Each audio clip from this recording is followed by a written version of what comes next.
అంతా ఐటీ వాళ్ళకే చెప్తున్నారు. నాన్ ఐటీ వాళ్ళ పరిస్థితి ఏంటి అని చెప్పేసి అడుగుతూ ఉన్నారు. వాళ్ళు దేని మీద ఎక్కువ ఫోకస్ చేయాలి? ఏ స్కిల్స్ ప్రధానంగా నేర్చుకోవాలి? అందరూ ఒకటేనండి. ఐటీ, నాన్ ఐటీ అన్నది చాలా తక్కువ.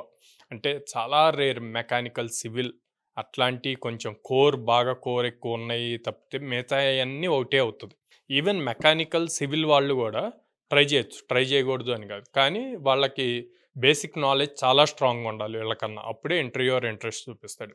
నాన్ ఐటీ వాళ్ళ పాయింట్‌కొస్తే వీళ్ళకి ఐటీకి సంబంధించిన ఫౌండేషన్స్ ఉండవు. నాన్ ఐటీ వాళ్ళ సబ్జెక్ట్స్‌లో కాలేజ్ లెవెల్‌లో.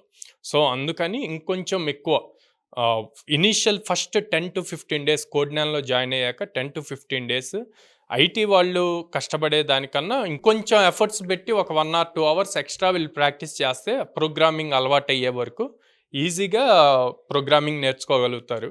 అండ్ నేను చెప్పినట్టు communication skills, logical skills, soft skills and then technical skills స్ట్రాంగ్‌గా నేర్చుకుంటే మేము చెప్పినట్టు యాజ్ ఇట్ ఈజ్ వాళ్ళకొచ్చిన ఆపర్చునిటీస్ అన్నీ క్రాక్ చేయగలుగుతారు.